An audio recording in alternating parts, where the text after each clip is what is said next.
Are we live or no? Oh, live with no sound. Okay, Ben. This is Benjamin W. Mitchell, one of our champions. Mr. Mitchell has been deeply involved in preservation efforts in Asheville, and specifically his impact has been felt in the local historic district of Fillmore Village. While serving as a board member at the Preservation Society of Asheville and Buncombe County, and with the support of the North Carolina Representative Brian Turner, he led the effort to add a historic disclosure on all North Carolina real estate transactions, something that has been talked about and attempted for many years. Because of Mr. Mitchell's focus and background, he was able to make this a reality in 2024. In addition to this advocacy, Benjamin has been a leader in the ongoing successes in Fillmore Village. In the aftermath of Tropical Storm Helene, his role in the village has grown, fighting for support, working to bring businesses back, and restoring properties due to the damage caused by 26.7 feet of water. He is not just a clear and consistent voice for preservation, but actually gets his hands dirty and does the hard work of preservation for the community. The Historic Resources Commission of Asheville and Buncombe County is pleased to recognize former Historic Resources Vice Chair Benjamin W. Mitchell as a recipient of the 2025 Historic Resources Champion Award. Congratulations.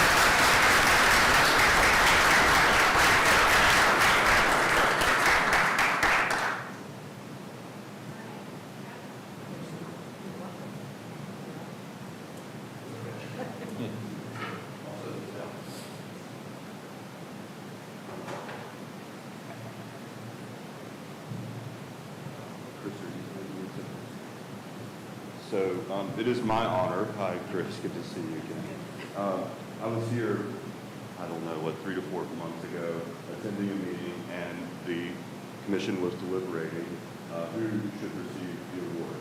And in an odd twist of fate, I had come up, nominated Woody Farmer, who served on this body with me for years, and only after that I had made the nomination did I learn that I too was a nominee. So I nominated a competitor, so to speak. But Woody was a dear friend to many of us in the room. He was impactful on Fillmore Village in that every year he donated the Christmas tree very quietly to our Christmas celebrations. He made an impact over generations with his family in Fillmore Village and continues to do so as well. And the Mockford neighborhood, and I believe he artfully restored a home in that community. He never really spoke to me much about that, but sometimes these meetings, as many of you know, have the tendency to go on for several hours, and Woody could always find a way to make us laugh. And one of the ways that he did that was subtly by referring to the then chairman as the most honorable chairman when he was reading all of the resolutions and so forth that we move forward with. So it's my privilege to present this to his family. Woody passed away February 20th of 2024. I encourage everyone to go and look at his website, woodyfarmer.com, and you'll learn a whole lot more about this individual that we all miss dearly. So here you are, Chris.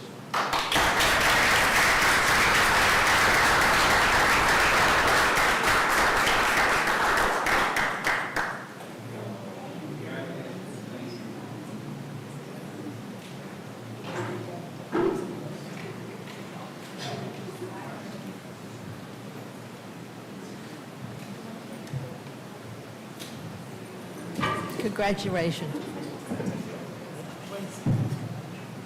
It is.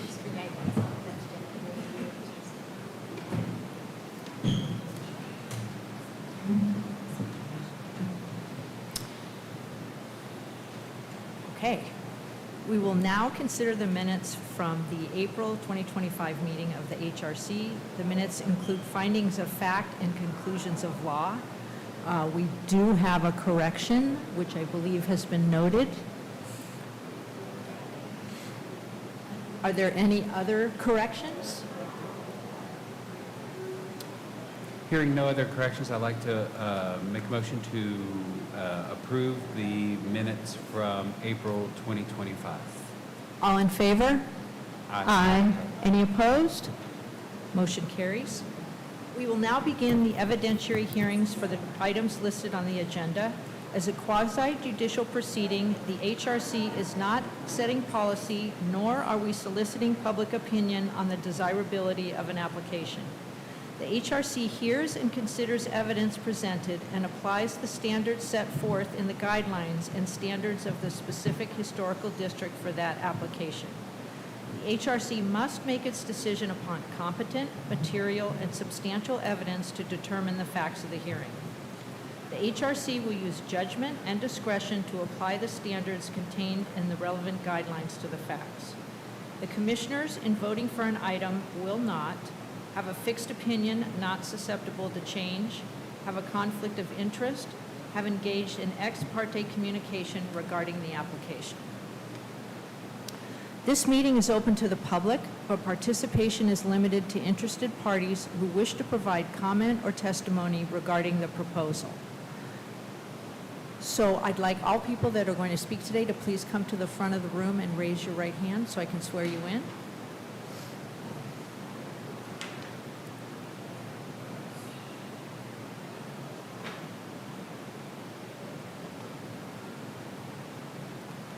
Do you solemnly swear or affirm that the information you present during the hearing for a certificate of appropriateness or preliminary subdivision approval before the Historic Resources Commission shall be the truth, the whole truth, and nothing but the truth? Great. Thank you very much. We'll now move on to our first public hearing item. Madam Chair, would you mind asking for motions to continue the two items to June? Yes, may I have a motion to continue the two items till June? I'd like to, No, sorry. Oh, I'm sorry. Sorry, we need a motion for 42 Pearson Drive and then a separate motion For 112 Pearson Drive. I'd like to make a motion to continue until June 42 Pearson Drive's application. All in favor? Aye. Any opposed? I'm sorry. Second. And I'd like to make a motion to continue 112 Pearson Drive to June as well. Second. All in favor? Aye. Any opposed? Motion carries. Did you get the seconds, Haley? Okay. Okay. All right, thank you, Chair Oliva, members of the commission. The first item before you today is for an after-the-fact application for some fencing at this property on Pearson Drive. If you looked at the application for 42 Pearson, these two applications are not wholly separate from one another, but the applicant for 42 Pearson couldn't be here today. So just as an FYI, this section of fencing that we're going to be talking about today does follow the property line between these two properties, but the applicant for 46 Pearson Drive is here specifically for that for her application.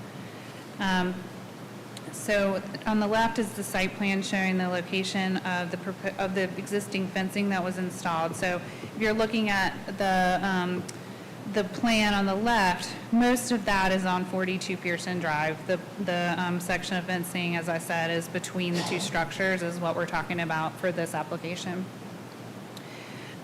So just to give you an idea, so this, the image on the right is the section of post and wire fencing that was installed within the side yard. It connects to the front elevation of the house. There are two issues with this section of the fencing. One, that it has top and bottom rails, which are not permitted based on the standards. And also, it's not set back at least 1 foot beyond the front building plane, which is a requirement of the standards. And then, for some reason, hold on, let me pull up a picture of the fencing in the front yard. The fencing in the front yard that extends out beyond the front building corners of both houses is It's fine except for that it also does have top and bottom rails. So you'll note that that's highlighted in my staff report as the challenge for these fences that were installed. Of course, it's going to be slow to load, but there's an image in your packet of the fencing in question. So you can see the fencing that extends back from that portion that's attached to the front corner of the house. And then this is the section, sorry, let me just keep scrolling. That's the section that extends out towards the street. And there's also, as I showed in my slide deck, there's some privacy fencing that was installed in the rear yard. That's fully within the rear yard, and so there's no issue with that part of the fencing meeting the standards. So really, we just need to figure out what your feedback is on the top and bottom rails and the setback for the fencing, because those are pretty explicitly stated in the standards as being requirements. So I've relayed that to the applicants, of course. So that's all I have to offer you on this application, but if you have questions, happy to answer. Questions for Alex? Okay, thank you. Jenny, I've got obviously my slides here, but if there's anything that you want to pull up separately, this is the folder with all the documents that you submitted, so if you need me to help find anything, just Okay. Hi, everybody. Thank you for your time. I think Alex did a good job summarizing what the situation is. I'm interested to hear what specific questions you have or what you would like to hear from me.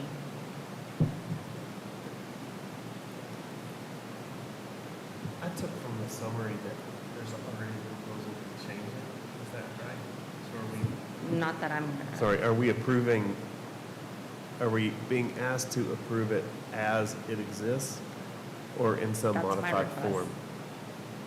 Okay. So my neighbor, John, who's not here, I was not living in my house at the time when the project started. He initially started to apply for a certificate of appropriateness. And because I was not living there and in transition, I had left the project management piece to him. And so I'm not sure what happened, why it fell. Yeah, I'm not sure what happened, why it didn't get followed through on, but we moved. Helene happened. I know the builder or the gentleman who put the fence in was eager to get going on some work, and so the fence building started. So I was, at that time, I had moved back in, but I was not familiar with what the standards were for the HRC.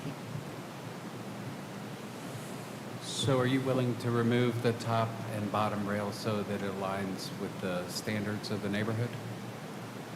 I mean, I would prefer not to. I think it looks great this way. I can also show photos of multiple houses in Montfort that have the exact same fence with wood top rails and bottom rails. You don't have those. I do, actually. I have it on my computer. Is that the, There were some pictures. She has pictures of identical fences. But yeah, so I as just far- took them like in the last few days. Without Yeah. having that given to us ahead of time to better align with the standards, just simply removing that. Is that all we're looking for, is removing the Well, top then and there's a height. bottom rail? Yeah, And then there's a the fencing that's in the side yard needs to be set back at least a foot beyond Oh, the makes front sense. building plane. I should probably just back up and give you all some context for the existing standards. The requirement around the top and bottom rail was put into place in 2016 because we were seeing a lot of requests for this type of like more contemporary, like farm fence. farm fencing or hog fencing, goat fencing, whatever you want to call it, versus the old, like, kind of real thin gauge wire fencing or loop wire fencing that was commonly found historically in the district. And in a way to try to make it appear more similar to that old wire fencing, we went to the community and said, no top and bottom rails would probably help this issue. And so that standard has that's been in place for 9 years, of course. So there's definitely fences that predate that are found in the district. So while I can appreciate that you had example photos that you wanted to show, they're we would have to go to the file, verify when they were approved and if they were approved, and it's certainly possible that many of them could have predated the existing. They standards. do, because some of the houses are new builds, so I can assure you that they are, since the guidelines have been updated. So if that's the case, you could ask for a continuance if you want to bring those pictures to us, to continue, Sure. so we wouldn't vote on it today since the, That's fine. I just, to also note, which I can include for additional submittal, is I also have photos of, again, a new build and other homes that have newer fences that would have fallen in the guideline timeframe that also don't show the fence set back 1 foot from the house. yeah, it's up to you. You can just ask for a continuance if Okay. you want to bring all those pictures. I just want to say that the standard's not going to change between now and the next meeting. Okay. So, I don't know how those fences were approved, or even if they were at all, so I But don't that want- becomes, I mean, it doesn't seem right that you can force me to come into compliance, yet I have many neighbors that are not in compliance. What we'd probably do with that information is get the addresses, and they would not be in compliance. So it's a- you would go and get those addresses, because I'm not turning in my neighbors. Well, if you're going to By send bringing the pictures, we need pictures. to know where they were. I can show you the photo and not have an address. Then how do we know it's in Kinda tricky. I'm just saying that, as Alex said, the standard's the standard. If you're saying this isn't fair because somebody obviously did something and they haven't been caught or then after the fact, then the only thing we could do to make it correct is not, because everybody, you have examples where somebody possibly didn't do it correctly, that therefore you can not have the standard. That's Yeah, really. it doesn't work that way. So, Okay? I Yes. just want to ask, are you familiar with what the fence material was that you replaced? It says there was. fence It's there. metal, I don't know what kind of metal. You don't have any pictures of what it was before? Okay. No, I still have the remnants that we haven't taken to the dump yet. I can take a picture of that. But I don't, Well, was it a wire fence or? it was a wire. In parts, it was a wire in the front section there, and then there was privacy fence, 6-foot privacy fence in the back that we just replaced with the same. But that's the back property. That's the back, But right. but the dividing between you and your neighbor, Was metal. was it metal fence? Mhm. Was there some reason you didn't want that? Would that not provide? The same wood amount of- posts were, the exact, why did we go with the wood top rails? Is that what you're No, asking? I'm just saying, why didn't you replace it with what was there? Because aesthetically, we liked this more. That's a good reason. I just- It just felt more finished and more stable as well. for the It's fence. a sturdy fence. Mhm. Okay, so So we're, I'm going to request a continuance then, please. I don't, is there a formal way to okay, request just that? to, so you're clear that Mhm. if those, it looks like that's not a fence that would be approved today, so the chances are that, depending on how the rest of the commission feels, that that also may happen, and you continue. I understand.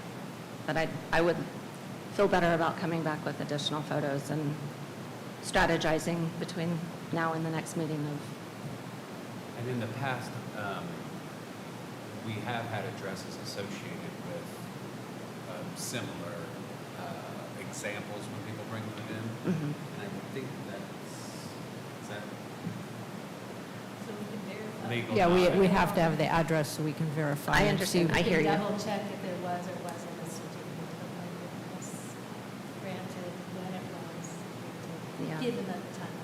I mean, with the standards we changed in 2016. So it's interesting too, though, that on the Montfort listserv, and even just being out, many people have commented about how they like the fence. So it's interesting that the committee, when considering if they were going to accept this style, the neighborhood said that they did not want wood top rails. Is that right? Yeah, we did community engagement back then for that amendment, so. Okay. That does not mean that, I mean, there's so many people that, at least from my experience in 10 years doing this, there are a lot of differing opinions, and not everybody shows up to tell us what they think. When Right. they do care about what the design standards say, apparently, they don't want to engage with us. So Yeah. it's impossible to capture everyone's thoughts and opinions. And I think the other thing that's important to note is just that it's really about was trying to make this, again, more modern kind of style fencing appear more consistent with what that, historic blue wire and thin wire that was found in the district, which Yeah. wasn't very, super visible within the landscape. And so that was the reasoning behind that requirement. I mean, I love living in Milford, and I appreciate everybody wanting to maintain the historic value of it. I think what's frustrating is in the guidelines, it says the reasoning is that it creates a visual barrier. However, in my before photos of what this looked like before we did this work was thick foliage. You couldn't see, it was solid. So you want to talk about obstruction of view. I mean, that was more so than this small wood railing would ever be. So it's frustrating in that regard. And then we're trying to improve the value and aesthetics of our property, and yet we're being dinged. And I have a house next door to me that is rotting away, losing all historic value, and yet there's no penalty there. So it Yeah, just I feels one-sided. totally understand what you're saying. Our job is to look at the guidelines and interpret those. I mean, if we're not dinging you, we're just trying to honor what the guidelines are. So is there any recourse to consider changing the guidelines to accept a style like this? Yes, but that's a lengthy process, that there's a whole system that we have to go through. It's not us. Really comes through the state. The reason I'm asking, if we have so many houses in the neighborhood that do have this fencing, they might be interested in looking into changing the guidelines so that we could all be compliant without having to redo our fences. When we on that, let me just say, I don't think it's going to help you in your application. I didn't know that this change was made back when it was, and if I known about it, I would reject it. I think one of the things that's happened in Longford in the time that I've lived there is that we now have bears and rich people living in houses live with bears. And if you have a wire fence like that and a bear climbs it, it's toast. And so I think it would be, there are proposals to revise the guidelines, and one of the topics is fences. And one of the things that I would hope to do is to allow a horizontal member on a wire fence for that reason, but that's not a change that's been made yet. And I share your. Yeah. You have a great point, because the bears, it's a highway between my house and my neighbor's house in the front there, and that was another reason we wanted the top rail, is because you're right, one bear crawling over it and the whole thing would come crashing down. Yeah, but so there's a process. So right now, we're concerned with your house Understand? and what we can do to remove those top and bottom members. And also set it back to where Right. the placement of the fence, being proud of the house.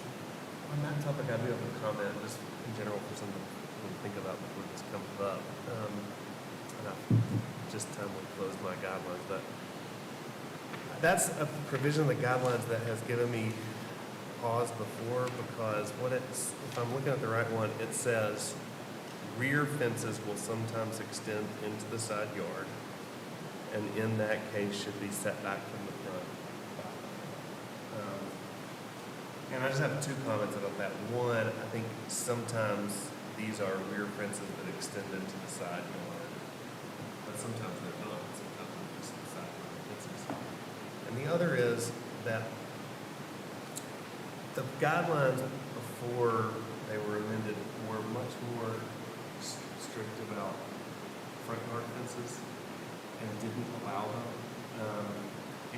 or were much less willing to allow front yard fences. And so that front of the house was more protected. But once the guidelines were changed and made it more permissive to fence a front yard, that setback requirement doesn't make as much sense. So I don't really know about the application. Yeah, that's sort of a different, that's for another. But just some, as these issues come up, and since there's guidelines amendments being proposed, I think it makes sense But the standards weren't changed at any time in the last amendments. related to what you're describing. We didn't change the standards to allow more fences in front yards. They're written exactly the same way they were. And the 1 foot setback from the front building plane has always been there. I may be thinking about amendments in like 2013. But this language in here now that says, I could be wrong, but I thought this language that now says acceptable materials for all fences includes metal pickets, wood pickets, right? I thought that was relatively new. The like very old original design standard book was wholly rewritten in 2010, and that's what that language is from 2010. That hasn't changed. Okay.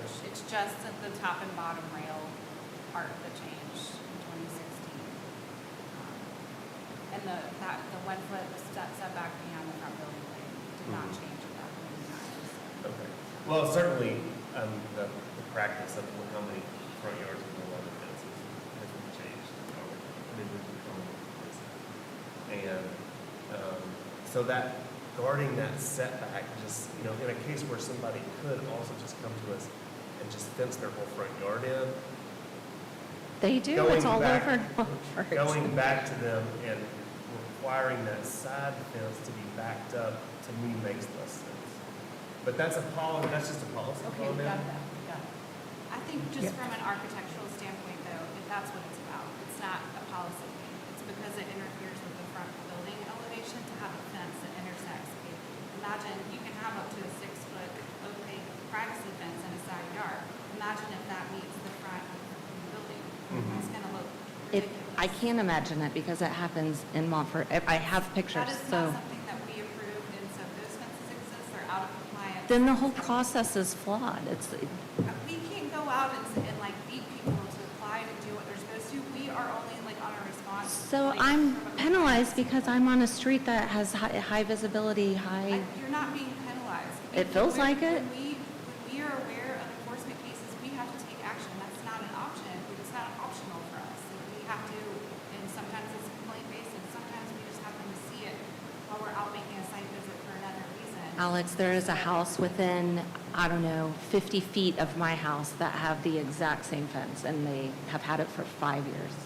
The house across the street. Yeah. We just took enforcement action against them. Yeah, my point is how, it's so inconsistent, and if you say you're not, I mean, you can't see directly across the It's not inconsistent if you street. follow the guidelines. People who don't follow the guidelines, when we find out, we take action against them. We are trying to preserve the neighborhood's historic character. That's our job. And I I don't think- know how a piece of wood on top of a metal fence preserves the historic integrity. These type fences existed. Part of the process is to apply for a certificate of appropriateness and get that before you do the work. And I So explained this why puts that this- didn't happen, so I was, You know, but that's why after the fact sort of it's very difficult because it does always appear to the applicant that you're being dinged or harmed when if the process had been followed, whether it's your fault or not, and you say, can you do this, does this meet the guidelines? And you would have known before it got installed that it didn't. So we try, and there is a process to be fair. You know, there's a lot of people that want to do what they want to do and say, well, I just think that's aesthetically looks better. But if everybody could do that, you wouldn't be in a historic district. And so this board tries to apply the standards equally among people. And like you said, you don't want to turn in your neighbors, but if it was known or somebody did turn them in this process, they would have to follow it too. That's the best that we can do. And then when you see something unfair, work with your neighbors to say, I think we need to put in an amendment to the guidelines. right, but in the meantime, I've got to redo all my fence. That's great. So could I request a continuance, please? Okay. Anything you need from me to make that happen? No, I think just to June. I mean, let's go with June, and I'll let you know if that doesn't work. Okay, thank you. Okay. I'd like to make a motion to continue 46 Pearson Drive, PIN number 9649024666, to the June 2025 meeting of the Historic Resource Commission. Second. All in favor? Aye. Any opposed? Motion carries.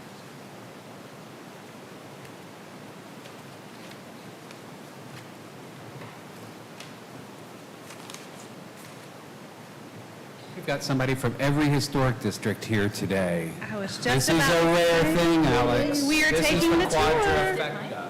We are St. taking, Augustine's, Albemarle, Fillmore Forest in the corner. We lost Bill, the mantra. But they were here. Sorry. okay, thank you. So next item is in Albemarle Park. This application is super simple, 12 the circle. This is Manzanita Cottage. The foliage is so nice and fluffy over there that it's hard to get a good photo of the front elevation, but there are a couple of representative historic pictures in the design standards. I'll give you a prize if you can find them while we're chatting. So the subject property is located on the circle in Albemarle Park. The application is just to install some 2-inch diameter black iron pipe railing, handrails.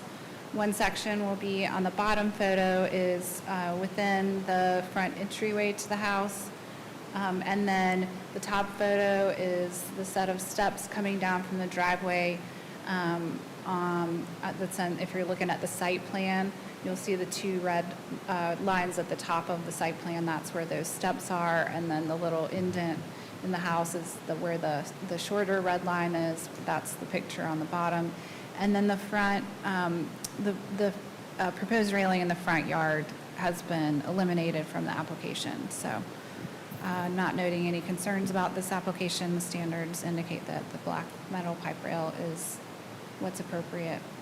So, Any questions for Alex? Thank you. okay, thank you. Richard, do you want to come up? Hello. Hi there, my name is Rich Matthews. When I was a much younger person, I sat on this commission. There you go. And I helped create the Albemarle Park Historic District. I helped write the guidelines. But I'm an old person now. And my wife is an old person, and she is becoming increasingly infirm and needs a railing to just help her go upstairs and downstairs. The application has photos of examples from around the neighborhood, and they're almost all standard 1.5-inch pipe, which has a 2-inch outside diameter. So that's what I'm proposing in order to match the design, what's installed at the manor and all the cottages around our house. So we're trying to live there as long as we can. We just want to be carried out on our backs, but far into the future. Any questions? Any questions for the applicant? I'm just curious, what year your house is? What year? 1906. 1906. That was the house that Thomas Wadley Rowell, the developer of Albemarle Park, built for himself as his bachelor cottage. And he had tuberculosis, so he could not eat down at the Manor Inn. But he got around the rules by living in that house, and they would bring his meals to him. Open the floor up for public comment. We'll close the floor for public comment. Any further comment? No? Okay. Hearing none, Chair, I'd like to make a motion based upon the evidence presented to this commission, including Exhibit A, application, photographs, and site plan, 5 pages, and the Commissioner's actual inspection and review of the subject property by all members except. I move that this commission approve the certificate of appropriateness based on the following. 1, that the application is for the installation of 2 sections of 2-inch diameter black iron pipe hand railing along walkways and steps in side yards, and all work will be completed in accordance with approved and attached drawings and plans. All permits, variances, or approvals as required by law must be obtained before work may commence. 2, that the standards for steps and handrails found on pages 32, 33 of the Albemarle Park Landscape Design Standards and Guidelines adopted July 8, 2015 were used to evaluate this request. This application does meet the design standards for the following reasons. Walkways and steps are on-site are existing. B, new handrails will be constructed of 2-inch diameter black iron pipe. Number 4, the actions and improvements proposed in the application before us for certificate of appropriateness are congruous with the special historic character of the Albemarle Park Historic District. Second. All in favor? Aye. Any opposed? Motion carries. Based on the foregoing findings and for the reasons set forth therein, I move that a certificate of appropriateness be issued. Second. All in favor? Aye. Any opposed? Motion carries. Great. Congratulations. Thank you.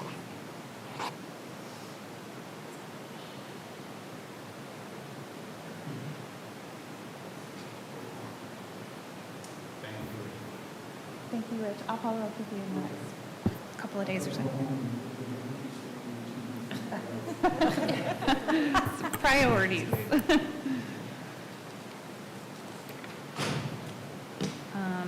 Sorry, everybody, if it's a little bit warm in here. It's hard to hear over the mics with the air on, so bear with us. I don't think these next 2 items shouldn't take us too terribly long. So moving on to St. Dunstan's.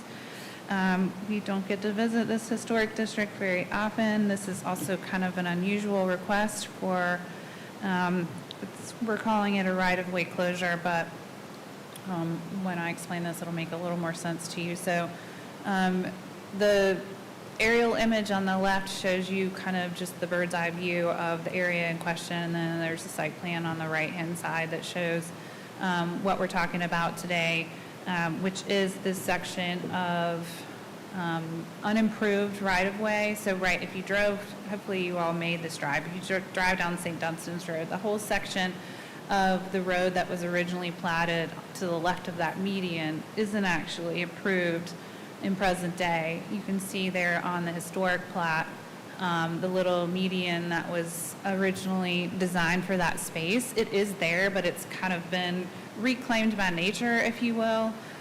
There's some like broken pieces of curbing in there, but that's about it. And so this right-of-way touches multiple parcels here. Whenever there's a right-of-way closure that is put forth to the city, it requires a petition to city council. And so that is where the public hearing for the actual closure will take place. This is basically you all saying that returning this piece of property to become private property will not negatively impact the historic character of the historic infrastructure of the overall district. So there are standards for infrastructure and things like sidewalks, et cetera, in the standards. So what this isn't covering is now if this land becomes private, it would go with the parcels that it's abuts. If someone wanted to make a physical change and apply for a CA for anything within that space, it would still come back to you. So nothing's happening right now as far as the visual built environment perspective. But of course, closing the roadway would probably mean that people might want to put a driveway across it versus improving it like a roadway. And we have met with our public works staff and transportation staff many times over the past years when we've discussed this particular topic. The city does not have any plan to improve that section of roadway or the median. So I don't think that it'll just keep, falling into nature and being randomly parked on,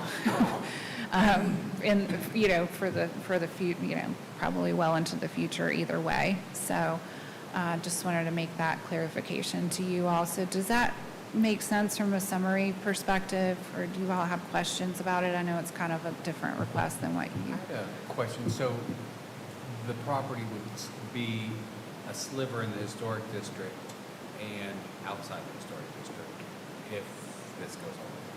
It's already the case. Okay.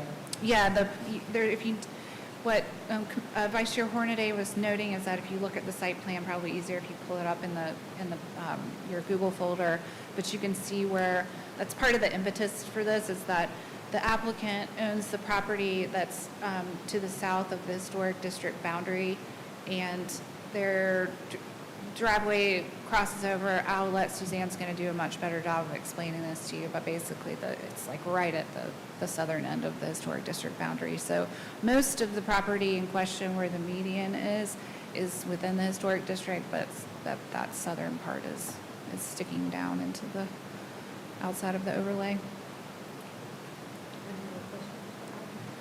Well, and I know Vice Chair Hornaday and I were meeting about a different topic today, and he mentioned the telephone poles or utility lines that are within this, and that's not going to change. We don't have any role to play in whether or not they have to have some kind of utility easement or whatever. That would all get hashed out whenever it's, I guess, replatted to become private property. I don't know how any of that works, but that's not something that we need to worry about, so. And are we approving, so one of these plats shows like dotted line, sort of driveway cuts through that? I think that's just to give you an example of Okay. like what someone might want to put there, that would cross over the historic infrastructure that isn't really there. Okay. And the property lines would, from what looks like from the plat, would actually be, it would not go all the way to the edge of that. It's like a planting, The median space. yeah. That would be also hashed out whenever it goes to council as far as where the actual new lot lines are drawn. So. Okay. The general rule is when you close a road, adjoining property owners take to the center of the line. I'm looking at this, I think that strip that's still a right of way stays. So those adjoining property owners are the ones on the left. And they would take to the line if I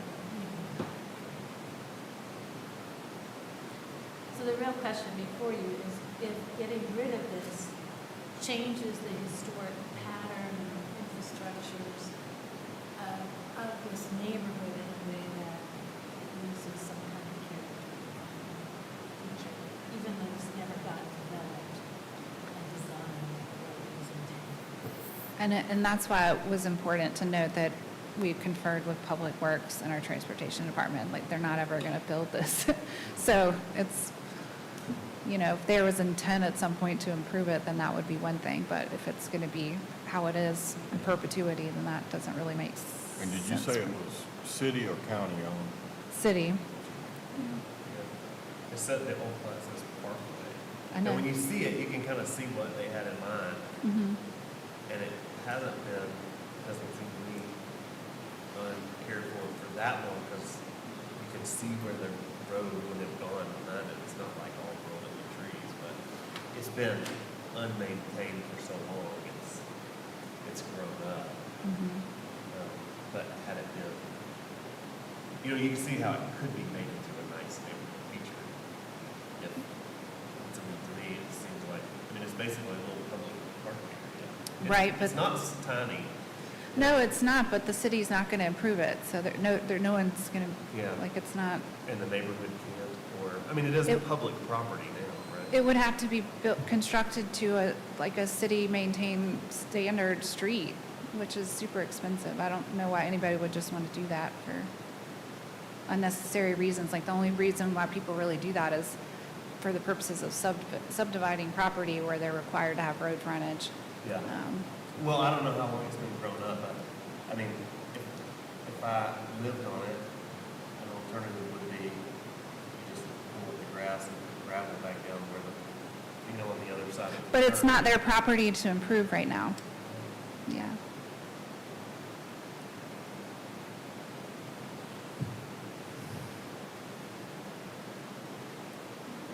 Any other comments or questions for Alex?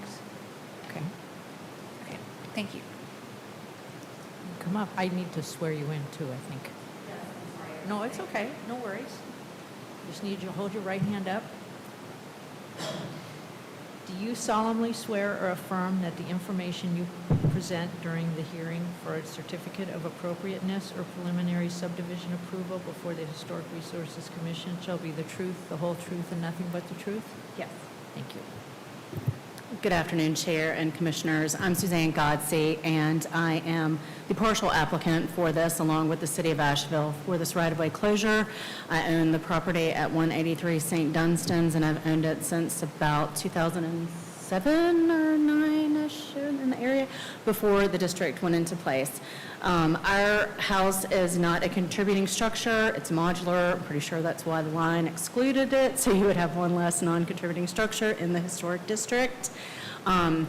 I am a practicing landscape architect. I work at Sitework Studios. I'm a principal there, and I have been working in Western North Carolina for the past 26 years. So a little bit of a mea culpa for us to have purchased a property without me getting a full survey and really understanding what the right-of-way was, but you live and learn.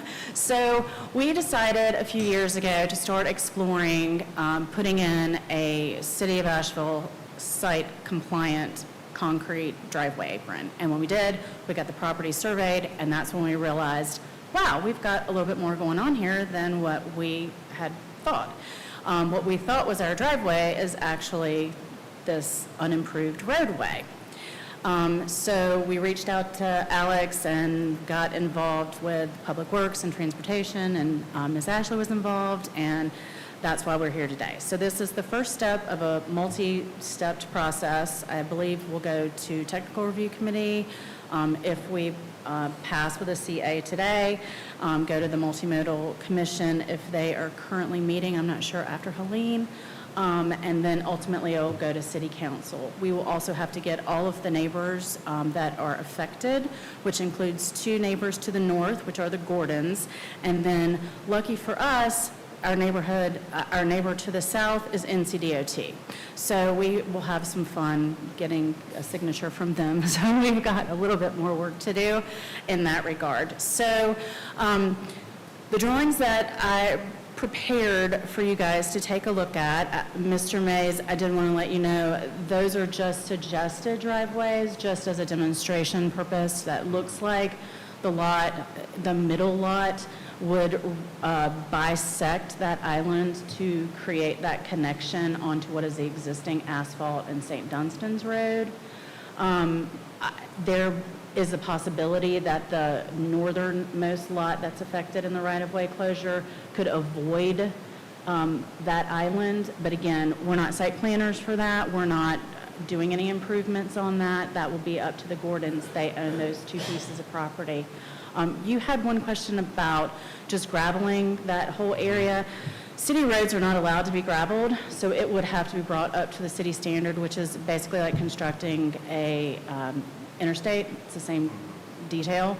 And the city is not going to install it, nor are they really interested in adding that onto their maintainable streets. So it's one thing to install a street and to have it there, but then it has to go into a long list of roads that have to be on their improvement plans, and they have to maintain it in perpetuity, and they have expressed less than 0 interest in doing that for what is essentially 2 parcels. So we know that if this right-of-way closes, we'll be preparing plans to have our drive apron be on the southern end of our parcel. It will be outside of the district, so we probably won't be coming back to you, but it won't be anything special. It will be the city's required driveway apron and a driveway, and then reconfigure the sidewalk and give that house a little bit more curb appeal.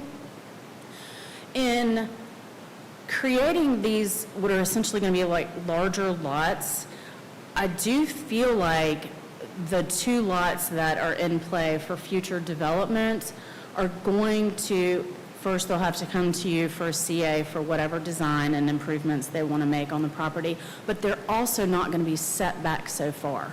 And so with the absence of that street, they are going to look a little bit wonky if for some reason that we didn't get approval for this right-of-way closure today. And in essence, this is truly, in my mind, the definition of a catch-22. I mean, if we don't get this, we don't know quite where we'd go. It would be a bit of an issue for us. So I'm here to answer any other questions that you guys might have. I don't think anyone else asked anything. Oh, I did want to mention, that curbing isn't granite curb. It's just concrete curbing out there right now. And currently, it's grassed over, and the reason why it hasn't had any kind of succession or woodlands is I think it gets mowed regularly by the owners of those properties. So, thank you so much for your time. Do you have Any questions for the applicant? I have one. What are you doing in the meantime? Like, how to live with it this long? So right now, in one of those photos, I believe there's a black Nissan Rogue in the driveway, which is actually the gravel. It's our gravel drive, but it's actually in the right-of-way, unbeknownst to us. Like people on both ends of the property are using the first few feet.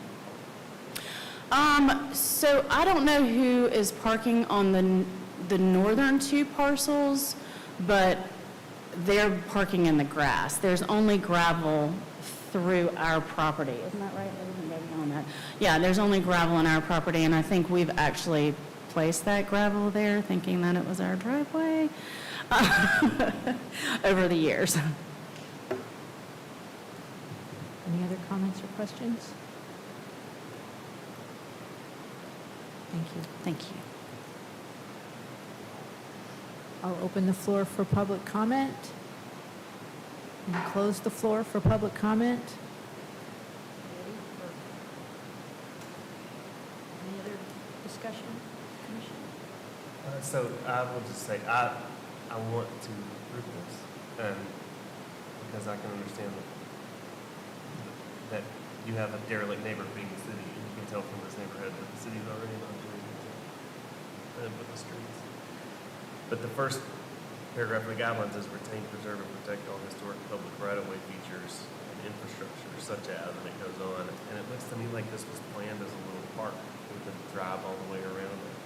And I don't know how you can get rid of it consistent with that standard.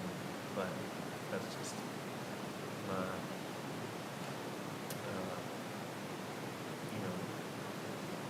I can see the frustration of the problem.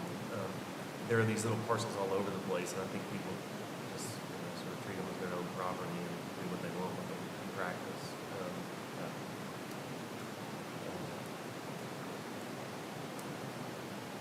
Any other comments?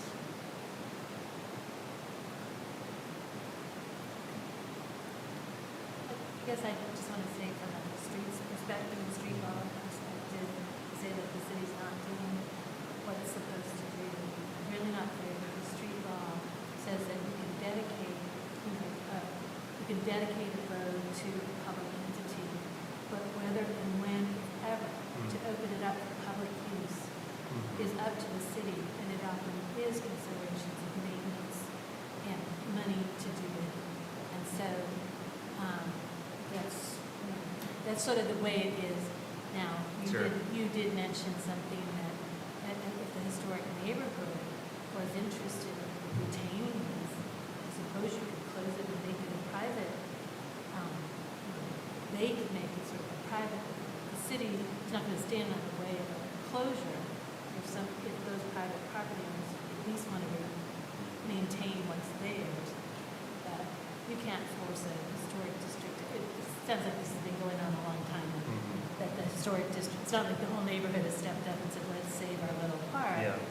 So that almost makes you think, And how if it- important is that design to the neighborhood Yeah. in that regard? So I see what you're saying, reading it strictly, but if it's no longer accepted as a public, or it was never open as a public right of way, that's really the question. By closing something that was never really open. Well, I don't know that you could say that it was never open. I mean, gravel or road becomes grass pretty quick if you don't do something with it. Who knows? But I did see that they had some evidence that there had never been houses built on those lots, which does suggest that it wasn't ever open. And the fact that there would be some more robust public hearings for the neighborhood before it was and those property owners were all noticed today for this hearing. Like, they could And be is it- here to talk to you about their thoughts ahead Yeah. of going to city council, and they're not here. No, but, well, two things. One, I know that those neighborhood noticing requirements aren't as quite as robust as they used to be in our neighborhood. We've had things, you know, that you can see from our house and we don't get a notice about.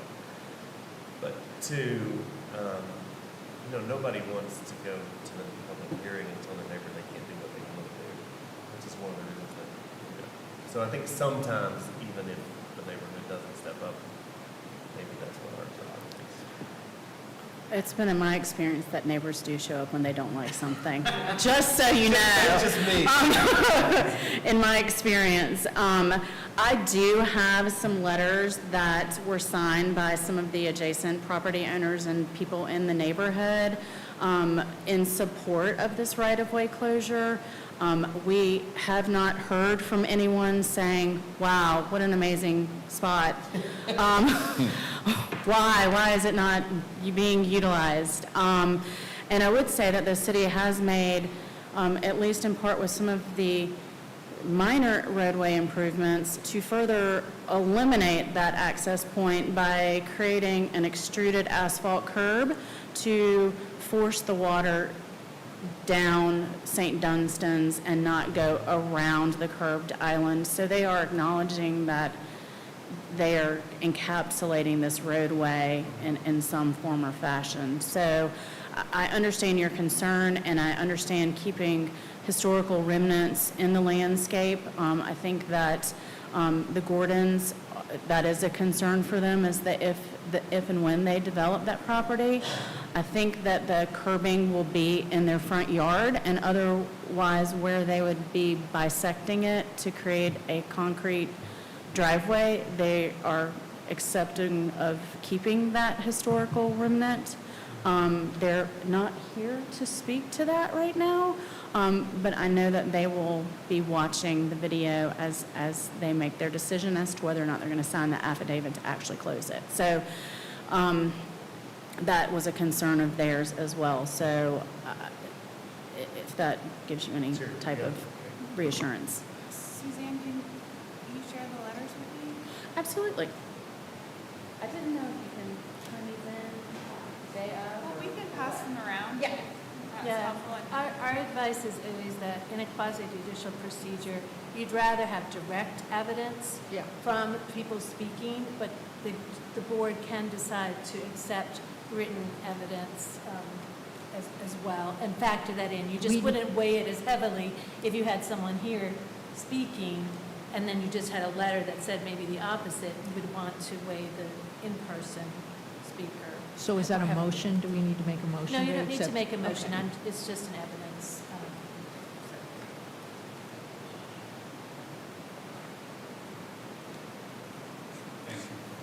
Thank you.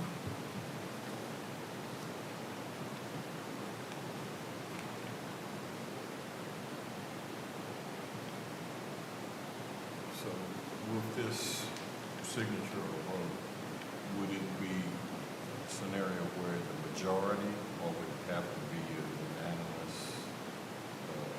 For the commissioners deciding? Well, no, with these residents, the signatures, if there's some that want to see it, some don't. Does that have any bearing? Yeah, this would be a majority vote by the city council. So there's two different, for your question is, does this change the character? And again, I haven't read these letters. I don't know if they say they have no issue from a historic perspective. But when you go to council, the part of the road closure is anyone, the rule is, if somebody's access was impeded by the closure, they would have a right to speak up. And if they said, I have no other access point, then that's a reason for city council to say, no, you can't. It's not usually, these are two different questions.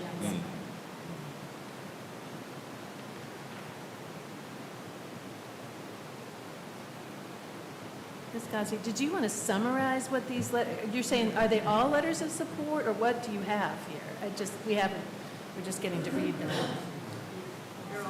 It's a form letter, and then their addresses and names were added to the top, and then their signatures were added, and it's in favor of the right-of-way closure. And does it mention mention the historic aspect of it. Yes. Yeah, yes, yes. I'm so sorry. I thought she. And it's only one opposing that you're aware of? No one opposed verbally or obviously in writing, or they would have probably let Ms. Cole know. You mentioned another name. You said a Gordon. neighbor would be watching. Oh, this is, Dallas and Carolyn Gordon, they are the two property owners to the north. So they are going to be signing the affidavit for the right-of-way closure with us, along with some unknown person to me at the moment from DOT.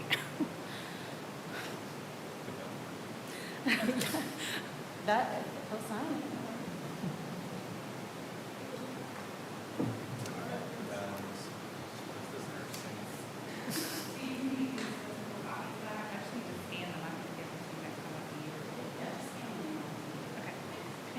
Is there a neighborhood association in St. Louis? I only ask because I saw our rules require that notice go to the president of the neighborhood association. We don't have a current contact for that neighborhood.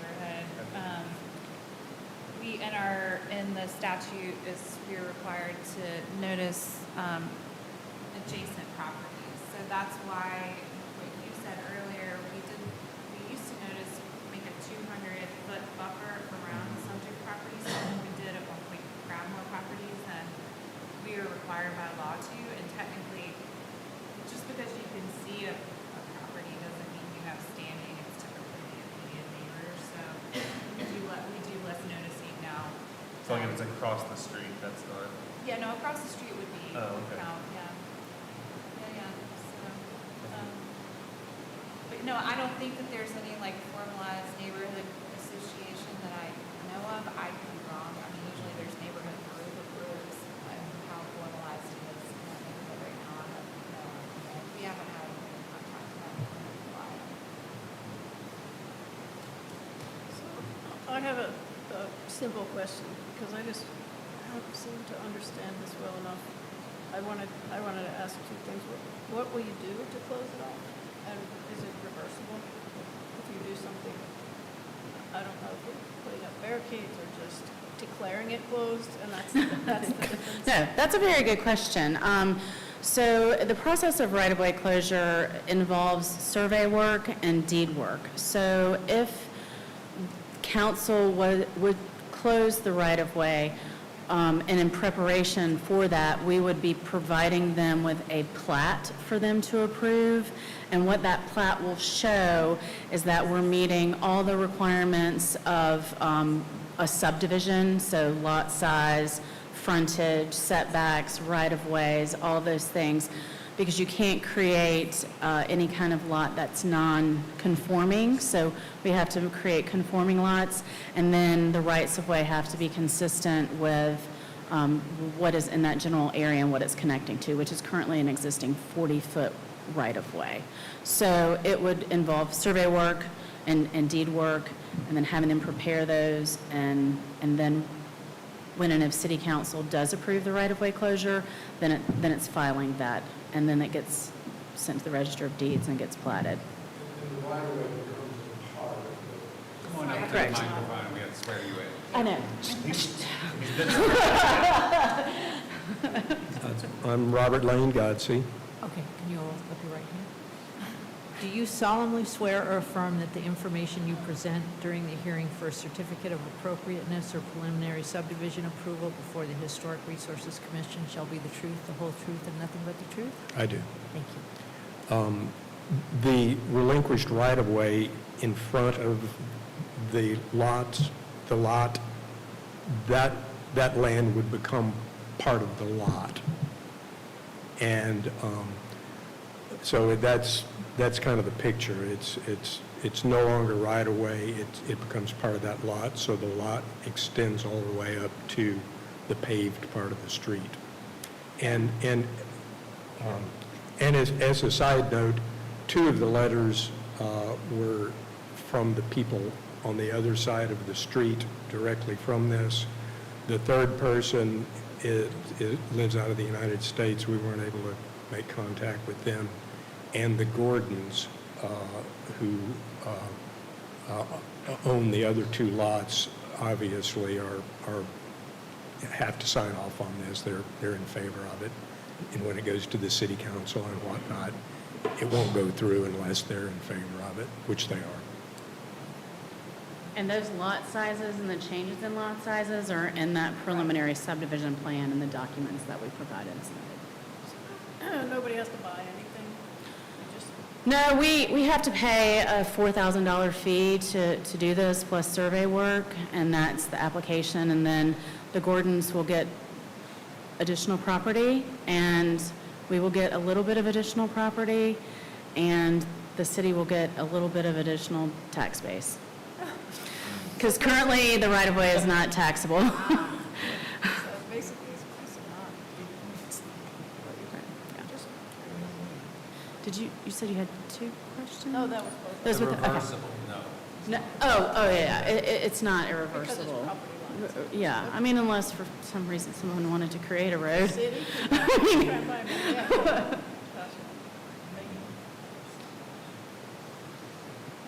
Janice asked me to speak to something that's noted in the letter, which I touched on in my staff report, but just to clarify that nothing's happening physically within the landscape if this road closure goes through. If someone wants to propose a change to any of the site, that area in question, they would still be required to come to you for a CA in the future. So just as an FYI. So the letter reads, the proposed closure allows necessary driveway improvements while preserving the historic curved island if the HRC deems it should remain. And what Alex is saying, just because you close it, those properties that are in the historic district that have something historic, a feature, the curve, they have to keep it there unless they come back and ask you all to remove it or re-landscape it. Does that? Yeah. Okay. Although in practice, I don't think they'll have any way to get in and out without cutting through the curb, which I guess But I'm I fine just with wanted to but- note that, because it was in the letter. I think the other thing that would happen at that point too, that might make things more clear, although the photos that Suzanne shared are pretty helpful because they were taken when it's not super grown over.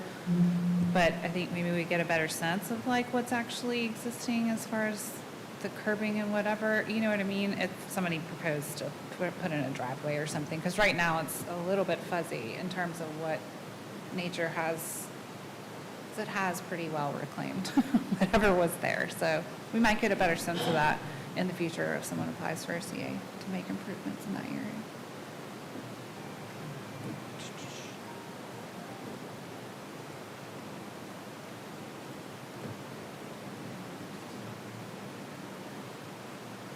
If there's no other comments, I can make a motion.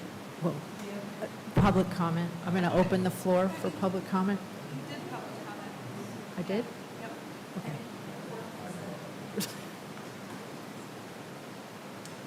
Chair, based upon the evidence presented to this commission, including Exhibit A, application 2 pages, Exhibit B, site plan 3 pages, Exhibit C, project description, photographs 4 pages, and Exhibit D, 1922 plat, Exhibit E, sandboard map, Exhibit F, property owner's letters submitted by the applicant 5 pages. And Say the date, I'm sorry, you're reading fast. Submitted May 14th, 2025 at 5 p.m. And the commission's actual inspection and review of the subject property by all members except, I move that the commission approves the certificate of appropriateness based on the following. 1, the application is for a permanent closure of an existing historically platted section of right-of-way. All permits, variances, or approvals as required by law must be obtained before work may commence. 2, that the standards for sidewalks, streets, and public infrastructure found on pages 44-1 of the St. Dunstan's Historic District Design Review Standards adopted September 12, 2012 were used to evaluate this request. 3, the application does meet the design standards for the following reasons. A, the existing section of right-of-way is not currently improved to be utilized for automobile traffic, and the City of Asheville's Public Works Department has confirmed it has no plans to improve or maintain the section of unimproved road or deteriorated median in question. B, a certificate of appropriateness will be required for any improvements or alterations within the area in question, regardless of whether or not it is public or private property. Number 4, that the actions and improvements proposed in the application before us for certificate of appropriateness are congruous with the special historic character of the St. Dunstan's Historic District. Second. All in favor? Aye. Any opposed? Motion carries. Go ahead. Based on the foregoing findings and for reasons set forth therein, I move that a certificate of appropriateness be issued. Second. All in favor? Aye. Any opposed? Motion carries. Go ahead. Thank you, guys.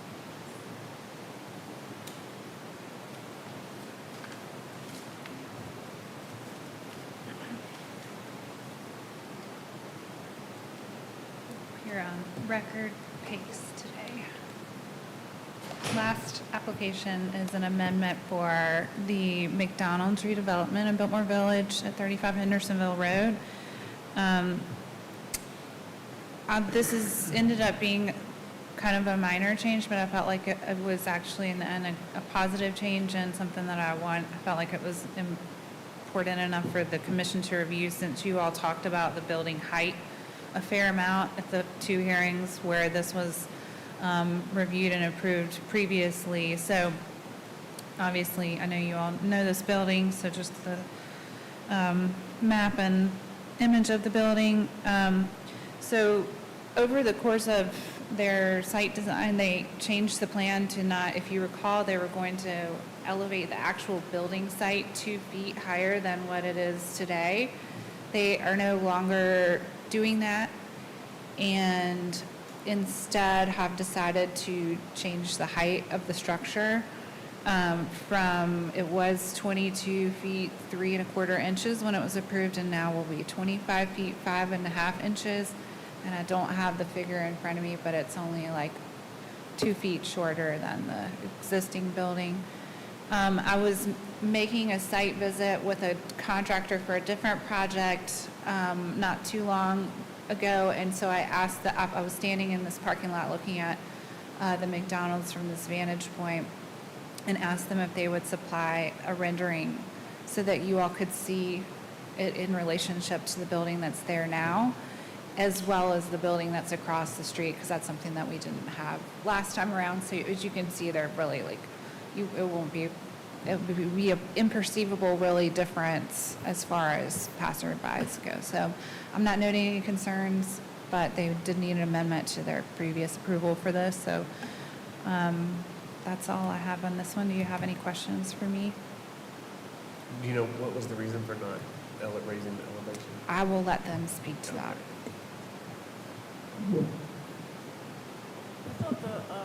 I thought the new flood standards were I understood before that the front door was going to be 2 feet higher. I didn't realize the whole site was going to be raised up. Yeah, I'm not sure, like, the technical requirements for meeting the flood ordinance in terms of how they were designing their site. I'm not really 100% clear on that change either, so I'm going to let them speak to that. But yes, they still have to meet the flood requirements. So, but that, as far as I know, obviously hasn't resulted in any design-related changes as far as like the elevations that were approved. So, and hopefully, I know that they submitted kind of everything in one giant document, so that was in your packet too, but I tried to kind of pull out what was new, which really, it was just this and the elevation drawing of the previous, or the existing building, and the site plan, so. But good question, and I'll let them chime in on that. Any questions for Alex? Thank you. Thank you.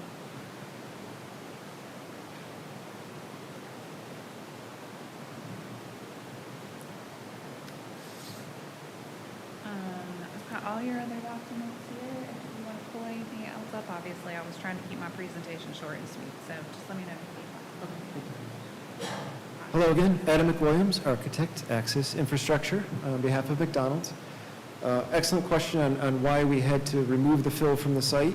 We were 95% of the way through the permitting process, and they said, well, you cannot bring any fill into this site, into the floodplain.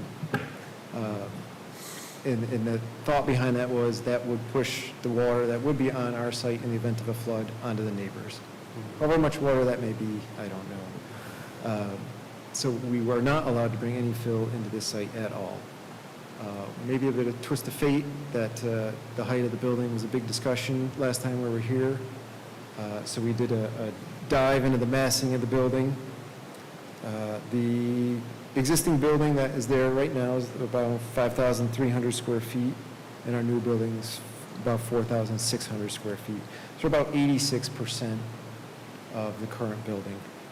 The building that's there now, like Alex said, was 28 and a little more feet. The new building's 25 and a half feet. So we're about 90% height. So massing-wise, we're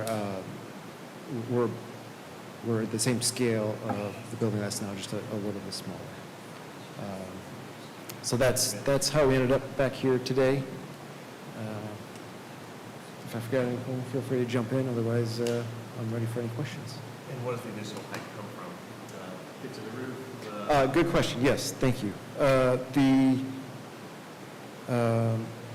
It's all in the roof, yes. We did raise the slope of the roof and the height of the peak of the roof 3.5 feet. The bottom of the roof remains, yes. I didn't think anybody-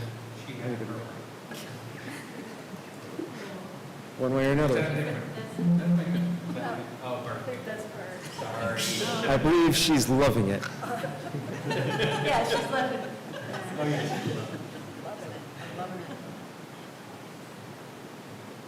You can use that.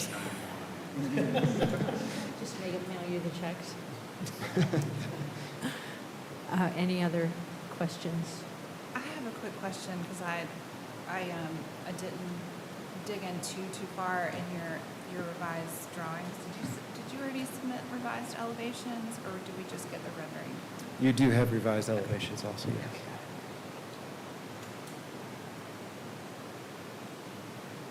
And that is the only change.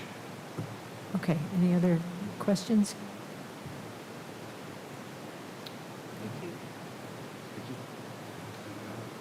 I'll open the floor for public comment and close the floor for public comment. Any other commissioners? Okay.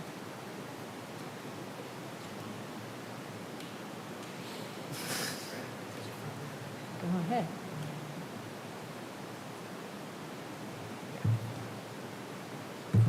This is Sarah's last meeting, so we're going to have her read your... After many, many years. What an honor. All right. Chair, based upon the evidence presented to this commission, including Exhibit A, application and approved plans, 8 pages, Exhibit B, major work amendment application, 201 pages, Exhibit C, new construction worksheet, 4 pages, Exhibit D, copy of 35 Hendersonville Road, CA, 2 pages, Exhibit E, revised rendering, received May 1st, 2025. Exhibit F, email regarding building height, 2 pages. Exhibit G, perspective rendering, received May 2nd, 2025. Exhibit H, east elevation drawing of existing building, received May 2nd, 2025. Exhibit I, and the Commission's actual inspection and review of subject property by all members. I move that this Commission approve the certificate of appropriateness based on the following. 1, that the application is for amendment to Major Work CA 24-10268PZ to increase building height of new primary structure from 22 feet 3¼ inches to 25 feet 5½ inches from peak to grade. Site of new structure will not be elevated 2 feet above existing grade as previously approved. All work will be completed in accordance with approved and attached drawings and plans. All permits, variances, or approvals as requested by law must be obtained before work may commence. 2, that the standards for new construction in contemporary styles found on pages 13 through 15, Book 3, Chapter 4 of the Biltmore Village Historic District Design Review Standards adopted October 1st, 1988, and Chapter 5, Proposed Plan and Character of Biltmore Village, found on pages 53 through 58 of the Biltmore Village Development Plan, adopted July 1st, 1992, were used to evaluate this request. 3, this application does meet the design standards for the following reasons. A, new building is consistent with existing damaged structure and other structures in the district in terms of form and scale. 4, that the action and improvements proposed in the application before us for a certificate of appropriateness are congruous with the special historic character of the Biltmore Village Historic District. All in favor? Aye. Any opposed? Motion carries. Go ahead. Based upon the foregoing findings and for the reasons set forth therein, I move that a certificate of appropriateness be issued. All in favor? Aye. Any opposed? Thank you, guys.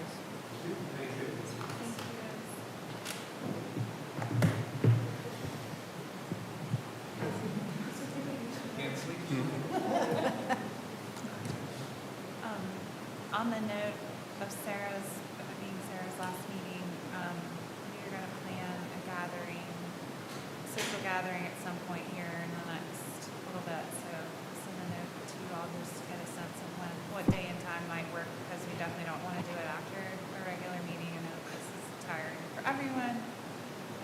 So we'll be fresh for you. Fresh and frisky. Yes. Yes, Yeah, let's and close. Sarah's going to bring some foster dogs. I was going to say, yeah. I'm just teasing. I'm not volunteering you to bring your pup. We can go to the cat cafe. Party idea. Yeah, cats always like being at a big gathering. But the dogs. I have one that does. He's a total We man. could bring him then. Dorito, the only thing is that he doesn't like to ride in the car. Oh, yeah, a lot of Have a howling. drive from my house to here, but anyway, and that. Is this your end of your term? Is that because I feel like you've been here for a long time. Huh? Yeah, I think we started in the first million-hour meeting. No, but Warner Brothers will start on the attack, because we obviously lost our building in Colton, and so the next 3 years we are planning and developing and building an entire new theater, and it's taking up a lot of the time.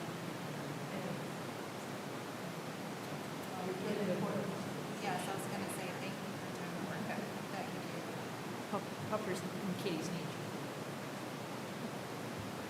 I didn't have any other items under, except for I did want to update you. We are trying to schedule our first steering committee meeting for the educational event. So that should hopefully happen in the next few weeks. And then the steering committee, there's a few commissioners on that, and then SHPO staff, someone from Montgomery County Special Collections, and Catherine Amos, who's the educational director for the Preservation Society, will be on our team to strategize on what kind of event we want to have, or events, and when they'll be. And we have a very short time frame to implement the funding. We got the grant last year, but because of Helene, we got obviously waylaid and doing all this work under this contract, and so we have to expend the funds by February, which sounds like a long time, but it's really not as far as event planning. And we're also bumping up against some other events in the fall. Preservation North Carolina Conference is going to be here in the fall, so I'll send you guys a note about that. We don't have any money to sponsor anyone. In fact, PSABC just had to sponsor me for a different conference because we don't have any money in our budget. So, but if you, we would of course encourage you to attend the PNC conference. I think it's at the beginning of October, and then there's, I always forget the name of this organization, but it's I think it's the Southeastern Architectural Historian Conference. That will also be here in the fall, so we're going to have to be trying to plug in somewhere where it makes sense, not overlap with these other events. So stay tuned. We'll bring some info back once we have the committee and get their sense on that. So, The only thing I was gonna say is, I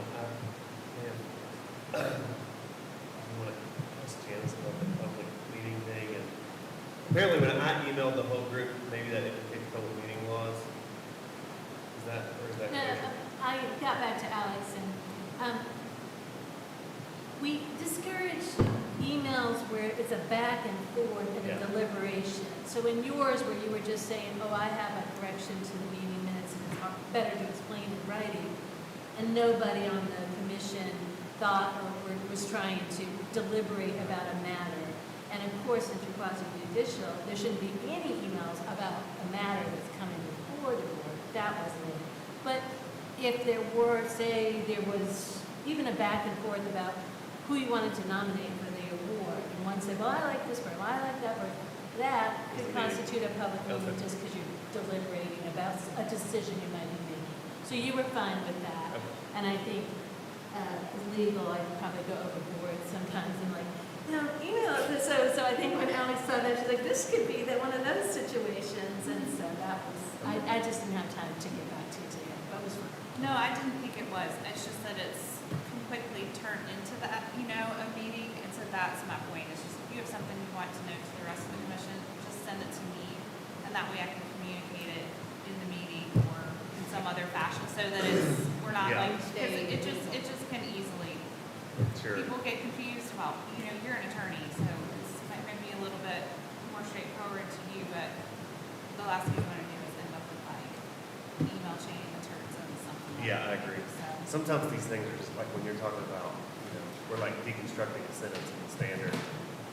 It's just impossible to do that verbally, or much more difficult, and sometimes it's helpful to think about it a little in advance.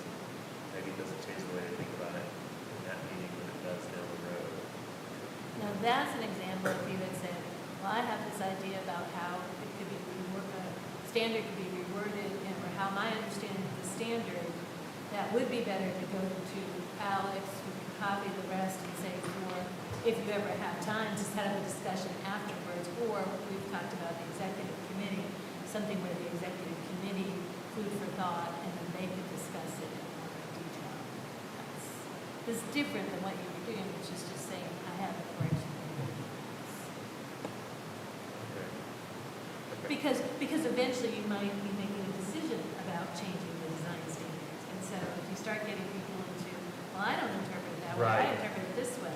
It's really all about whether there's back and forth, though, right? About a matter on which you might eventually be making a decision, bigger decision than approving the meetings, which is not a deliberation. Yeah,